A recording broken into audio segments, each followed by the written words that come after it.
de sanctification. C'est pas ça? C'est pas ça? Qui va nous aider. Alléluia. Gloire à Dieu. Amen. Et j'ai dit aussi que ce que nous voyons de nos jours, c'est catastrophique. Amen. Amen. La chose qui va nous avoir au ciel, ce n'est pas l'argent, ce n'est ni la prospérité, ce n'est ni la relation, ce n'est ni le mariage, ce n'est ni le baptême par immersion. Alors dis, donne-moi un amen. Amen. On peut se baptiser par immersion qui est en enfer. Qui est avec moi? Qui est avec moi? Amen. Les gens pensent que quand on se baptise, on est sauvé. Oui, on est sauvé, mais il y a une condition. Baptisé, Jésus dit, celui qui courra et qui sera baptisé sera quoi? Maintenant, croira veut dire quoi? Obéissance. Amen. Mais les gens qui ne croient pas, ils se baptisent parce qu'ils voient que les gens se baptisent, mais il faut se baptiser. Alléluia. Amen. Alléluia. Amen. Donc, ce qui va envoyer au ciel, c'est quoi? La sanctification. Aimez toute église qui parle de ça. Amen. Quand vous n'aimez pas cet endroit où on parle de ça, et puis pire, le malheur, c'est que ce qui est malheureux, c'est parce que les gens n'aiment plus ou n'aiment pas les églises qui parlent de sanctification. Amen. Amen. Gloire à Dieu. Amen. Et je vous dis que les églises de sanctification qui parlent de sanctification sont plus combattues. Et puis, les leaders qui parlent de sanctification ne sont pas aimés. Et puis, ils n'ont pas d'amis. On dit, non, lui, la paix, il n'aime pas les femmes, il n'aime pas les bars, il n'aime pas les boîtes de nuit, parce que les pasteurs qui vont en boîte, les pasteurs qui ont 3 copines, qui ont loué maison de leurs copines, ici à Abidjan. Hein. C'est pas, on dit, hein, nous on connaît. Et qui sont là le dimanche, recevez l'onction, tu reçois quelle onction? Ils vous transmettent l'onction de tout le monde. Donne-moi un amen là. Amen. Quand on parle de ça, vous êtes fâchés. Donne-moi un amen. On est concentré. Alléluia! Amen. Avant que moi je me presse, vous imposez les mains, moi mais je dois être en règle avec Dieu. Amen. Sinon, ce n'est pas important de venir presser devant vous, vous mentir. Amen. Amen. Si un pasteur n'arrête pas l'adultère, l'impudicité, la fornication, et il veut presser l'évangile, il doit vous mentir. Il n'est pas sérieux. Aujourd'hui, là, il y a prophétie, il y a miracle, il y a guérison. On va tout faire, tout ça là. Maintenant, être devant le Créateur.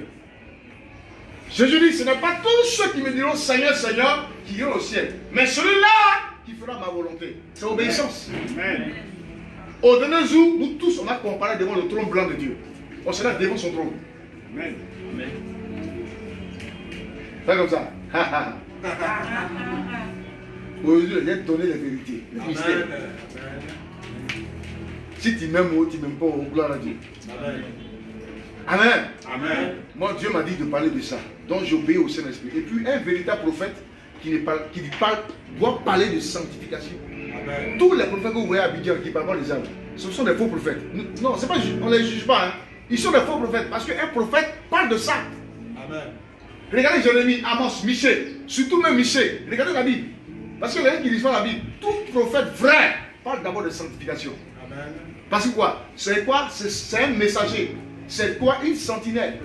C'est quoi? C'est la bouche autorisée de Dieu. C'est l'œil et l'oreille de l'église. Qui est l'église? C'est vous l'église. Donc le prophète quoi? Lui vient pour orienter, pour diriger par le Saint-Esprit vos vies. Amen. Lui-même prophète, s'il n'est pas sanctifié, son ministère n'a pas d'importance. Amen. Amen. Même si tu poses la main, même si on peut opérer l'onction dans le péché.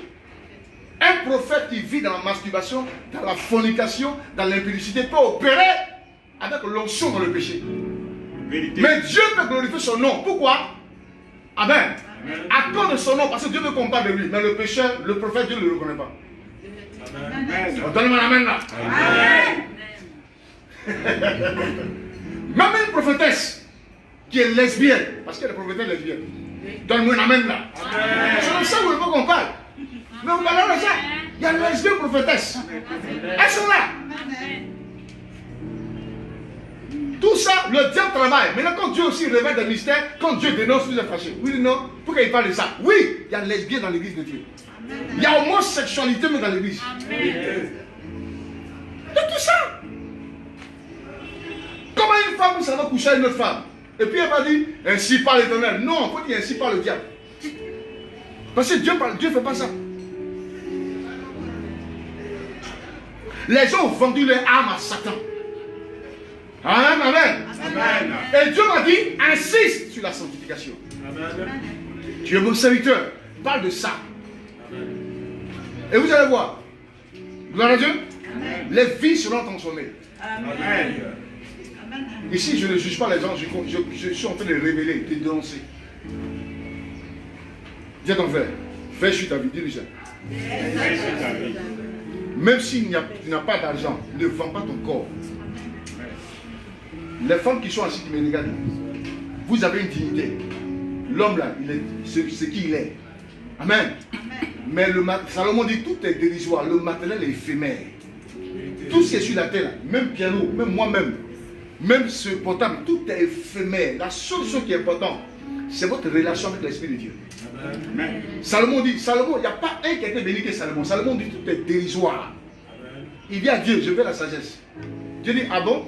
Dieu te donne la sagesse. En plus de cela, la richesse. Qui a été béni que Salomon? Mais Salomon, il n'a jamais manifesté l'orgueil, l'arrogance, mais il a dit tout est vanité.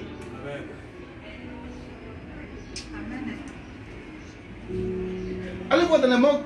Moi je parle des réalités. Allez voir au chute de Trégie. Allez voir dans les morgues. Allez voir partout.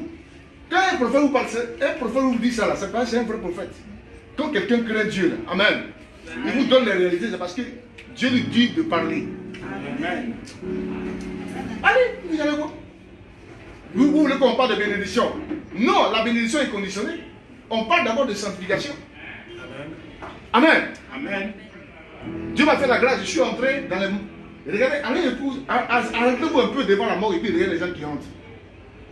Chaque jour que Dieu fait, on prend plus de 100 personnes, on les jette comme des animaux. Mais on n'est pas plus important que ceux-là. Moi, je connais des gens en Indonésie, à la pizza, ils sont morts sous mes yeux. Avec les milliards. Ce n'est pas ressuscité. On a trop fait de bruit en Côte d'Ivoire. Onction, recevez. Onction, oui, l'onction est biblique. Mais ce qui est important maintenant, c'est la transformation.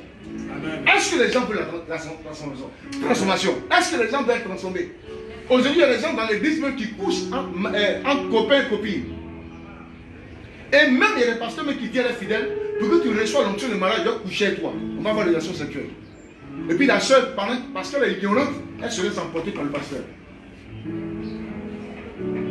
Quand il y a échange de sémences, quand vous êtes en rapport sexuel avec quelqu'un qui n'est pas votre mari, dans le péché, amen. Le sang, c'est une échange de sémences. Son sang, s'il était maudit pendant 1000 générations, ça va se répercuter sur ta vie et sur la vie des enfants. C'est pour cela qu'on ne rentre pas en rapport sexuel avec n'importe qui. Oh, donne-moi un amen là. Amen. Coucher quelqu'un d'autre parce que tu as envie, parce que c'est un péché. Par exemple, quand tu veux faire plaisir. Non! Une femme doit avoir une dignité pour dire non, je ne veux pas. Amen. Même s'il est le plus joli du monde entier, tu n'as pas le droit de coucher avec lui parce que c'est un péché. Amen.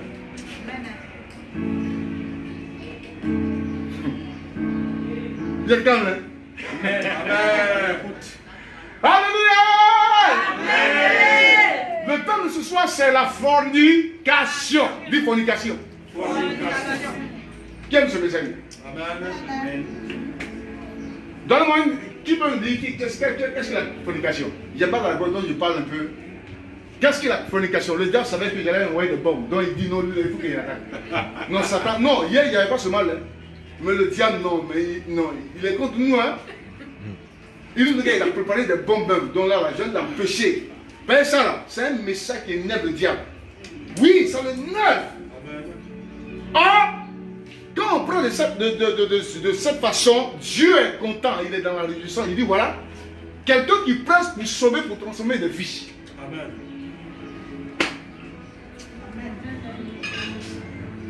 Là, il faut que moi je parle de douleur. J'ai marché, j'ai parlé même à une douleur. Et puis je crois que ça va partir au nom de Jésus. Amen. Alors, ça fait mal, hein? Ça quand tu as vaincu 1000 fois. Sanctification. Tiens comme ça. Maintenant, qu'est-ce que la fornication? Avant de commencer, quoi? Lève-toi, réponds-moi. La fornication, c'est deux personnes qui ont des rapports sexuels qui ne sont pas mariés. Acclamez le Seigneur. Donne-moi une parole. Ça vaut beaucoup. Dites-moi. Ça vaut beaucoup, allez-y. Tout ça, c'est enseignement. Tout ça, c'est enseignement. On va parler aujourd'hui. Qui encore? Ma fille, c'est pas quoi? Nathalie, lève-toi. C'est quoi sa signification? C'est quoi la fornication?